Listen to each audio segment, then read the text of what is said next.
Hey everybody. So this is week 5 that we're dealing with now. This week normally when we do this assignment, I don't usually do a video with this, but because of some extenuating circumstances, we will not be having class in class tomorrow. We'll be having it actually on Zoom at 10 o'clock and 3:30, mattering on which group you're associated with. And this week we have a small lesson and a logic puzzle. Now, again, I usually give a lecture and talk about how the logic puzzle is supposed to work. Obviously, due to what's going on, and it's not having class, I won't be able to do that. And I'd prefer to spend that time on Zoom with you guys answering questions about the logic puzzle. So I'm going to go ahead and give you the lecture and talk about a little about what we're doing.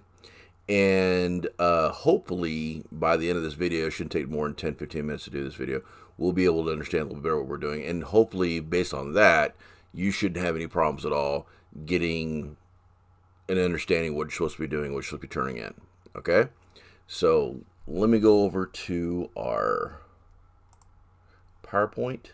This week we're going to slow down a bit so people, if they wish to turn in any late work for the points and do an in-class lecture with logic puzzles for you to work on.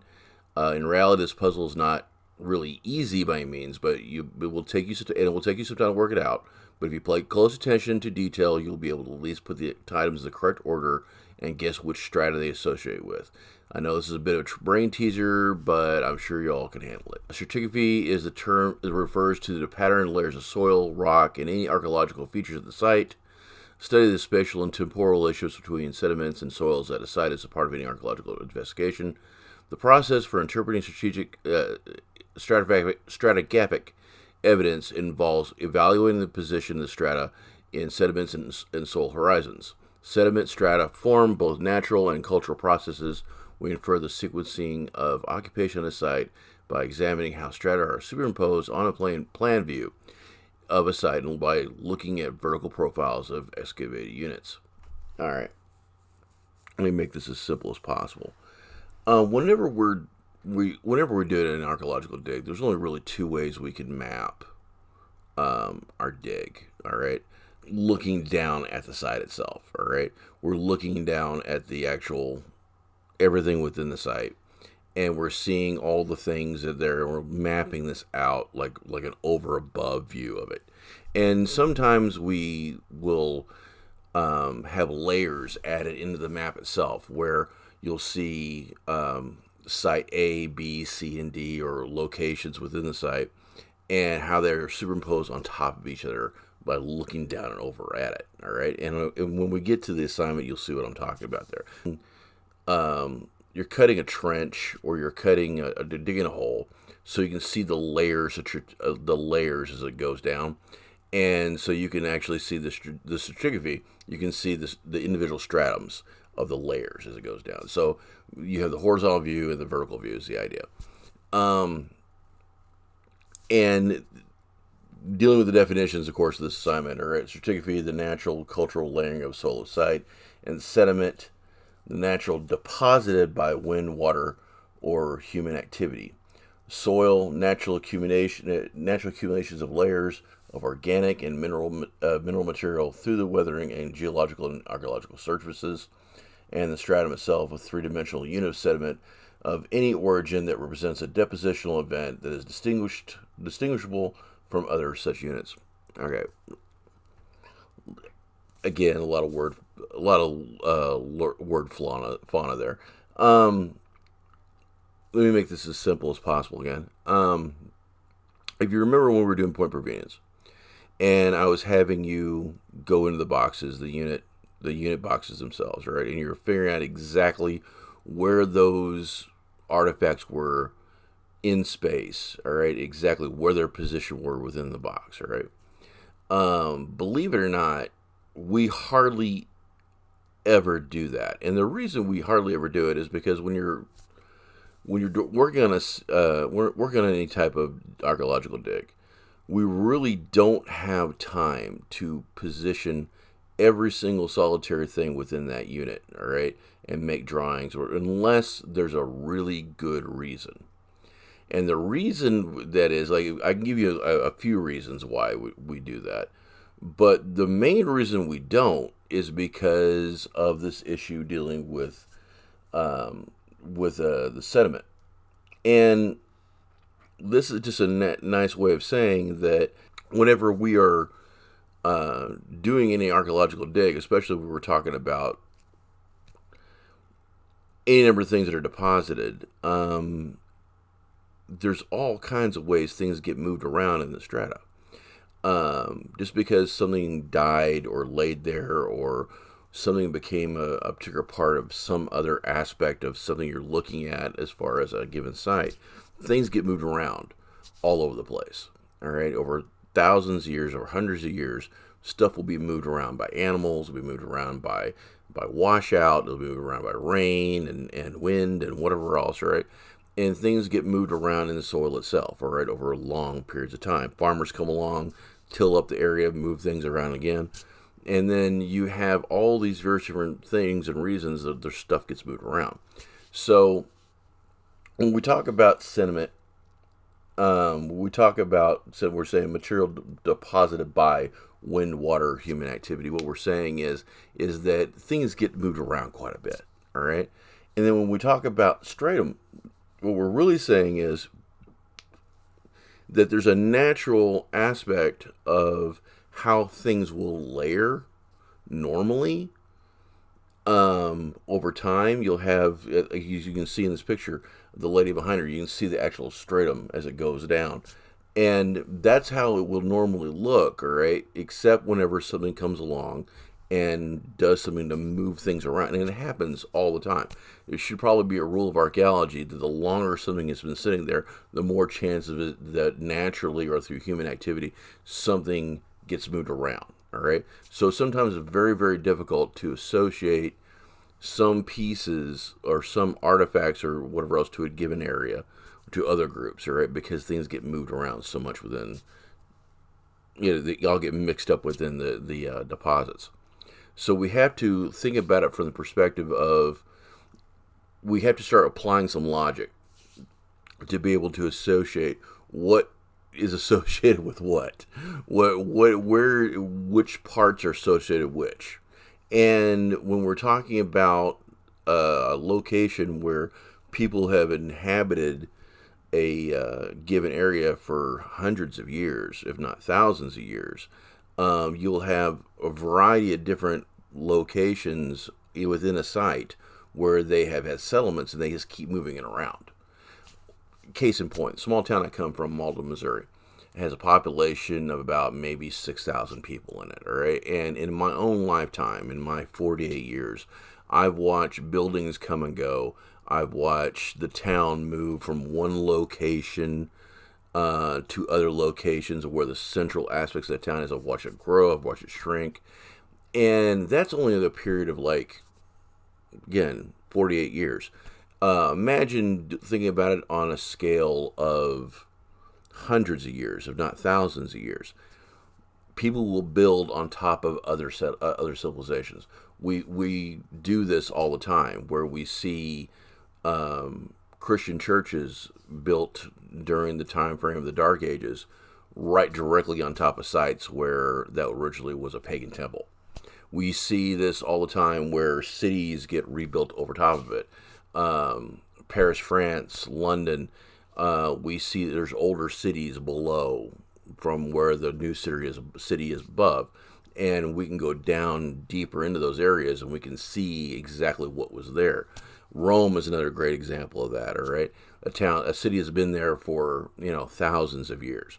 So again, when we're talking about anything to do with archaeology, we assume that there's going to be layers upon layers upon layers of human activity, all right? There's not just going to be one layer of human activity and then that human activity is going to be scattered and move around within the strata itself, all right? Because of natural occurrences making that happen. And that's something you had to take in consideration. Law of superposition. The law of superposition states that layers of sediment are deposited in a time sequence with the oldest on the bottom and the youngest on top. Materials on top were deposited after materials on the bottom.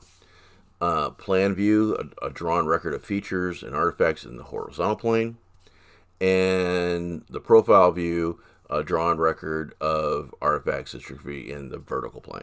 Meaning the horizontal plane, meaning that we're looking at the entire site from above. And then the profile, we're looking at a cut of sediment on the side, all right? The stratigraphy itself, in a vertical, you can go up and down with it, all right? I haven't said that. The law of superposition is pretty much one of the foundational ideas of archaeology. It's not perfect, and the reason it's not perfect is, yes, obviously, your better chances are things are going to drop to the ground to go lower, right, as things layer on top of it, right? But there's also times where you have washouts, where you have all kinds of very different natural activity, which can theoretically move things around to different locations, and it doesn't quite always follow. But 99.9% of the time, and if we use common sense, we can usually understand exactly where it belongs and what it is associated with. And that's the purpose of this week's lab, right? So we're going to try to understand that a little bit. In this procedure, we're going to map a fictional archaeological, there's a map of a fictional archaeological site. The map includes a plan view, which means that you're seeing that thing from above, and two profiles, horizontal view, of a vertical view, of excavation trenches running from A to A and from B to B. The trenches are excavations that are straight and narrow. They intersect an area of archaeological features so you can see the vertical relationship between them. There are 6 strata at the site. The plan view was created during the excavation of the site, and features were added to it when they're exposed. The plan view is a composite of all the features found at the site. All the features from all 6 levels are shown on the map, even though they were never exposed once. Features above the other features are drawn overlapping in order to suggest superposition. Compare the features in the plan view with those of the profiles to get an idea how the superposition works. In class, we will work out a sequence of occupations at the site together. Identify which trash pits are associated with which house cluster. You do not need to report the occupation periods of the canals of the temple, but figuring these out will help you reconstruct the house and get a trash pit sequences. Let me pull the actual assignment over here so you can see the map itself. All right. Now, I've got this over here on this other screen, so I'm going to be looking over here as well. So, okay, what you have here is a plan view map on top, and then you have your cut views of the strata themselves. Okay, these are the trenches at the bottom here.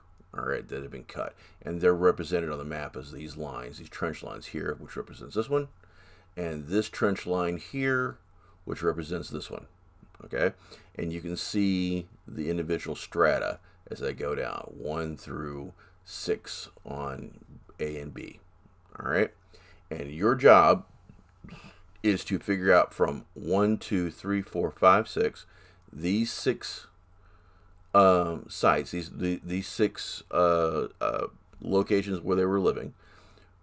Figure out exactly which came first, and then associate which trash pit goes with the individual group.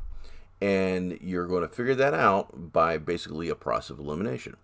You're going to map out for yourself the letter to this trash pit, the site location, specifically where they were settled at, all right, and then through that information, be able to figure out exactly which came first, all right, which one's the oldest, which trash pit they're associated with, all right, and in which strata. So if you lay it out 1 through 6 here at the bottom, and then go through it and try to figure out which one was first, whether it be first, second, third, fourth, whatever else, right? And then associate that, and you'll know which one is first by figuring out which one of these, by looking at the strata itself, how it actually, where it starts and stops at. For example, if you see this trench line here, this trash pit here, all right, is associated right here at the 3rd strata, all right, the 3rd strata down. This one, this cut line here, is associated with this one, all right? And you can also see the white areas here. These white areas represent the individual houses. All right, so this line here that's being cut through here in A, this is that area you see. So you see at the very beginning of this line, the start of it. All right, if this is the Erie Canal, which is right here, that's where that canal is. That's on that side of it, and it cuts this way. So that's the Erie Canal. So this would be over here, and the first one it runs into, this here, is number 4. All right, and then it runs again into obviously number 5, and then it cuts over again into number. Actually, let me start again. I'm sorry. Number 4 is actually would be right here. Number 5 would be here and here. All right, and then number 6 cuts right into here. And based on this information alone, this small amount of data, you should be able to figure out all the aspects of which one's the oldest, which strata they're associated with, where they would be found in what strata, and actually which trash pit would be associated with each one. It's not as daunting as you think. All right, and I'm giving you plenty of time to be able to do this. Each house cluster contains 6 houses shown as rounded rectangles. Each cluster was used only once and associated with only one trash pit. For more than one house clusters and their associated trash pits may be contemporaneous, as the data suggested. You need to pay attention to that one. There could be, and I'm going to go ahead and give this to you, all right? There is going to be at least 2 of the house clusters, all right, that will be associated with the same, it will be contemporaneous. They'll be associated with the same strata, all right? There is no clearing or leveling of surface features. That is, the top of each feature corresponds to the surface of the ground that is exposed at the time of the feature's use. They were literally built on top of each other. Only one occupation postdates the Love Canal system, which means the Love Canal system, which is this one right here, there's only one there that postdates it. To get you started, the Erie Canal is marked in profile. There's the Erie Canal. It's marked right here in the profile. And that's the location of it right there. And that should get us all information you're going to get to be able to do this. Please, you got plenty of time to work on this. You can turn this in by next Wednesday, so it should not be any big deal. I realize that under this, right, let me read this for you real quick. Each week provide a 1 to 3 page explanation of how you came to your conclusion. While we'll go over in class, we'll do it right now. I will not give you the answer. That will be up to you to decide. Match each house cluster with its corresponding trash pit and explain why you made the assignments and what you did. Report the sequence beginning with the latest stratum, meaning start with the youngest first. All right. Questions to be answered in your papers as you write them. Each house cluster should be contemporaneous. Which house cluster would be contemporaneous with the temple? Which one would be associated with the temple, and why? Can either house cluster be contemporaneous with house cluster 4? Why would this be important to do and understand within our archaeological site? Have your papers in the Dropbox. Now it gives you the date. Again, you have until actually next Wednesday, which would be the 24th at midnight. So you have all the way till then to be able to turn this in. So, if you have any questions, we'll be on Zoom tomorrow at 10 and 3:30. So please go ahead and see you on Zoom there at time frame. You ask me questions about it then. If you have problems, please email me. And I would like to also bring up one other thing too as well. I've sent out several messages about this, and I want this to be perfectly clear. That as far as this class is concerned, you guys have the capability to go in and if you feel like you didn't get a good enough grade on anything you had in this class, you have the capability to resubmit your work. If you do it, let me know you do it, and I'll regrade it. And if you did better that time, I'll give you more points on it.